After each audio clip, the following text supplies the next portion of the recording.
je suis Maude et tu écoutes l'épisode 42 du podcast S'élever en même temps que son enfant. Dans cet épisode, je vais te partager mes 5 astuces pour faciliter le temps de transport avec tes enfants sans avoir recours à un écran. Salut et bienvenue sur le podcast S'élever en même temps que son enfant. Je suis Maude, coach certifiée chez Mercredi, mais surtout maman de 3 enfants. Sur ce podcast, je t'aide à conjuguer la bienveillance avec la réalité de ton quotidien de maman. Utiliser ton choix d'une parentalité bienveillante comme un accélérateur de ton propre développement personnel. T'aider à changer de regard sur les situations que tu vis avec ton enfant pour t'en servir, pour grandir et apprendre sur toi. Salut, je suis contente de te retrouver pour ce nouvel épisode. Aujourd'hui, c'est un épisode où je vais te repartager un contenu que j'avais déjà créé sous format vidéo, mais qui est toujours d'actualité, qui peut toujours être utile, donc je voulais te le partager ici. Il s'agit de mes 5 astuces pour occuper ton enfant en voiture pendant un long trajet sans avoir recours à des écrans. Alors je te partage cet épisode aujourd'hui parce que, en tout cas, moi, je suis dans la zone B. Ce sont les débuts des vacances scolaires et peut-être que toi aussi, tu vas avoir à emmener tes enfants en vacances ou partir avec eux peut-être. Je me suis dit que ça pouvait être utile. Je vais te partager mes 5 astuces et moi, elles me semblent naturelles, mais je me rends compte que mes amis, ma famille autour de moi sont souvent très étonnés parce que nous n'avons jamais opté pour un système vidéo pour que nos enfants patientent pendant les longs trajets. Alors pour rappel, au moment où j'enregistre l'épisode, Chocapic va bientôt avoir 9 ans, Choupinette a 7 ans dans quelques jours et Krapopoulos, lui, il va vers ses 4 ans. Et malgré ça, nous n'avons jamais eu recours aux films ou aux vidéos dans la voiture. Et pourtant, on connaît les trajets de route longs. Jusqu'au décès de mon grand-père, en 2020, nous passions chaque été des vacances chez lui, qui étaient à plus de 6 heures de route de notre maison, sans pause. Autant te dire, une éternité, selon les propres mots de nos enfants. Et là, au moment où tu écoutes cet épisode, on est juste pour un trajet de 9 heures de route, parce qu'on part un peu loin, on va découvrir les montagnes. Donc voilà. Et même pourtant, nos voyages se passent très bien sans écran. Alors attention, je ne dis pas que les écrans, c'est le mal absolu. Tu le sais, clairement, c'est ma faiblesse. Et tu connais ma gestion des écrans pour les enfants depuis l'épisode que je t'ai partagé il y a quelque temps sur la gestion des écrans avec les enfants. Je te remettrai le lien en description si tu veux une piqûre de rappel. Je souhaite juste aujourd'hui porter à ta connaissance d'autres solutions alternatives afin que tu fasses un choix éclairé sur comment tu peux prévoir les trajets de route quand ils sont un peu longs. Je te partage mes 5 astuces pour occuper ton enfant pendant les trajets, notamment en voiture. L'astuce numéro 1 pour occuper ton enfant, c'est tout simplement une caisse de livres. C'est simple, mais ça marche tellement bien. Et double effet qui se coule, cela participe à donner le goût à la lecture à tes enfants. Même s'ils sont non lecteurs, nos enfants ont toujours eu une caisse de livres dans la voiture pour les longs trajets.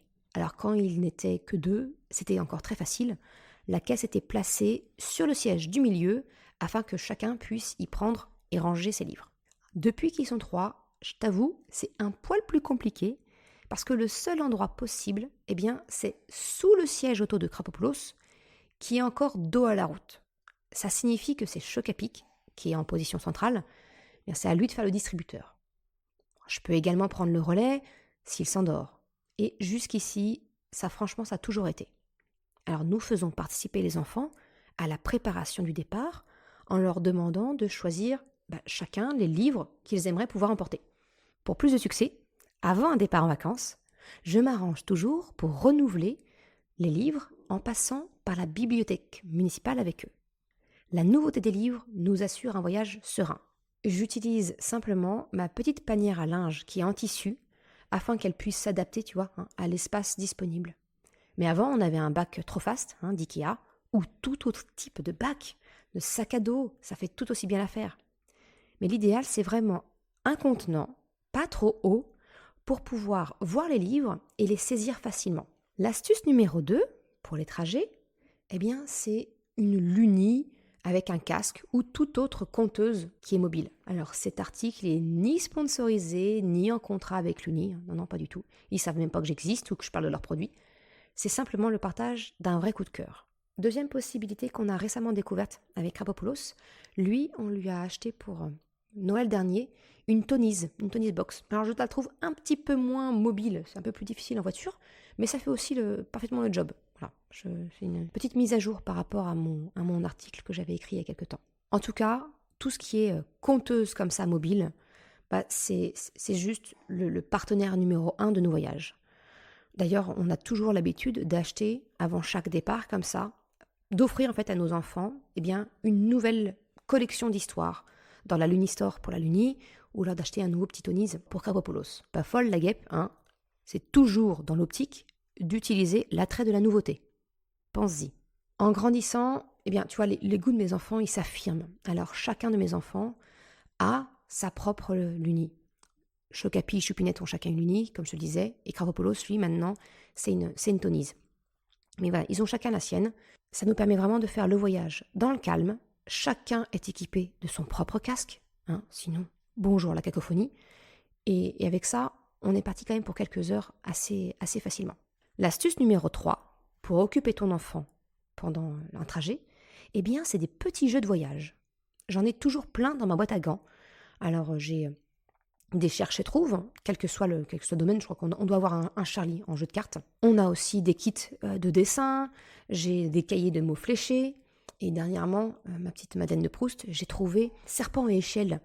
C'est le jeu, tu sais, le jeu de loi version anglaise, un jeu de serpent et échelle aimanté, et avec ça, on peut jouer facilement dans la voiture. Avoir des petits jeux à disposition, c'est top. Je sais qu'il y a, je crois que c'est Djeco, qui fait des mini-games, des petites boîtes de jeux mini-games, comme ça, avec un crayon, tu peux faire des cherche-et-trouve où tu cherches des éléments. Ça passe bien aussi le temps pour les enfants. Encore une fois, un nouvel achat avant de partir, l'attrait de la nouveauté, toujours. L'astuce numéro 4 pour les trajets, c'est de parer, j'ai envie de te dire, aux besoins primaires de ton enfant. La soif et l'hypoglycémie sont tes pires ennemis. Ton enfant se transforme en une tempête émotionnelle à la moindre carence en eau ou en cas de glycémie trop basse. Donc, moi, mon parti, c'est que, quelle que soit la nature du trajet, si c'est un trajet quotidien ou pour les plus longs, j'ai toujours une petite gourde d'eau à disposition. Et si le trajet est plus long, je prévois un encas facile à grignoter. En ce moment, mes enfants ont une passion pour les lulus, les gâteaux lulus, les oursons là. Voilà, c'est ce qu'on a prévu pour ces vacances d'avril, à avoir dans la voiture. Ça, et puis les bananes ou une pomme, c'est toujours facile à emmener. Voilà, donc ma 4e astuce, c'est vraiment emmène de quoi boire et de quoi manger dans la voiture. Ma dernière astuce, la numéro 5, c'est une playlist bonne humeur.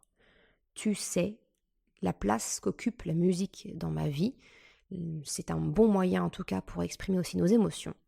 Donc, quand le trajet commence un peu à durer et que ton enfant a besoin de nouveautés, tu peux lui proposer de mettre de la musique dans la voiture qui met tout le monde de bonne humeur. Il suffit de préparer un petit peu en avance, sur ton service musical de préféré, que ce soit YouTube, Deezer, Spotify ou autre, une playlist personnalisée avec vos goûts musicaux. De quoi mettre tout le monde de bonne humeur et de partager ce moment tous ensemble. Mon dernier conseil, je te dis qu'il y avait 5 conseils, mais en fait il y en a un 6e caché derrière, c'est peut-être de repenser le trajet en voiture. Parce qu'au moment du départ en vacances, finalement il y a souvent 2 écoles. Il y a ceux qui font le choix, le trajet le plus rapide possible. C'est un mauvais moment passé, donc on y va one shot. Et il y a la deuxième option, de considérer le trajet comme faisant partie des vacances. Alors très honnêtement, j'ai grandi avec la première option. Moi, mes parents considéraient que, on fait le trajet, les 6 heures de route le plus rapidement possible. Si on peut squeezer la pause pipi, on le fait, on s'arrête pas. On partait d'ailleurs pour ça en plein milieu de la nuit. En tant qu'enfant, j'avoue, c'était agréable. Parce que du coup, les 6 heures de route pour aller voir mes grands-parents, j'étais finalement éveillée dans la voiture peut-être que 2 ou 3 heures. Mais en ce qui concerne les parents, moi je vois comment étaient mes parents à l'arrivée. Ils étaient complètement fatigués une fois sur place. D'ailleurs, on arrivait sur le temps du midi, je ne voyais jamais mes parents les après-midi, quand c'était le jour du voyage, parce qu'ils étaient vraiment obligés de faire la sieste pour récupérer de l'effort de la route de nuit. Maintenant que je suis passée dans le clan des parents, j'envisage de plus en plus la seconde option, et c'est même plus qu'envisagé, parce qu'aujourd'hui, je pousse à la roue à mon mari pour dire non, le trajet, ça fait partie des vacances. Et du coup, là, tu vois, pour les 9 heures de route qu'on a à faire, on a prévu une escale, un petit hôtel. On va découper le trajet de route en deux. On va faire peut-être 4 heures le premier jour, dormir tranquillement, faire un petit resto tous ensemble. Et le lendemain, en repartir et faire les 5 heures qui restent. C'est aussi un moyen de montrer à nos enfants que le trajet de la route, c'est pas quelque chose qu'on doit faire vite, tu vois. C'est quelque chose qu'on peut profiter. On va essayer d'en profiter pour trouver un petit coin sympa. On fait attention au budget, naturellement. Donc l'hôtel à 5, je te laisse imaginer ce que ça peut donner. Mais c'est pas grave, c'est de se faire un petit resto tous ensemble, de se faire une petite balade en rentrant du resto et de voir un petit peu les horizons. Je sais qu'on avait fait ça aussi l'été dernier et on avait impliqué nos enfants pour dire ok, là, cette fois-ci, on avait 10 heures de route à faire, je me souviens. Et on leur avait dit, écoutez, pour l'aller et pour le retour, on peut faire 2 routes différentes. D'un côté la mer, de l'autre côté le plein centre.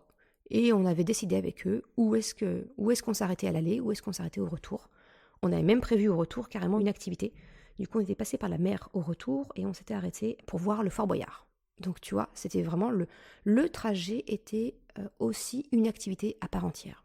Donc, en tout cas moi, aujourd'hui, je considère vraiment que le trajet, ça fait partie à part entière des vacances et non plus une composante obligatoire, incontournable. Voilà ce que je pouvais te partager comme astuce.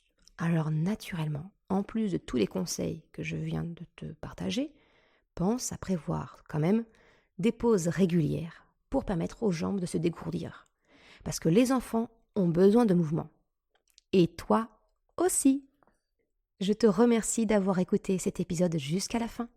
Tu retrouveras une retranscription sur le site mercredi.com. Tu as le lien en description. Si tu as aimé cet épisode, s'il t'a été utile, je t'invite à le partager, à en parler autour de toi. Ou si le cœur t'en dit, de me laisser une note de 5 étoiles et un commentaire sur Apple Podcast ou Spotify. Cela me permet de faire connaître le podcast et m'encourage à progresser. Un grand merci à celles et ceux qui prennent le temps de le faire ou de m'envoyer un message privé. Je te souhaite une excellente journée, après-midi, soirée, quel que soit le moment où tu écoutes, et je te dis à la semaine prochaine pour un nouvel épisode. Ciao!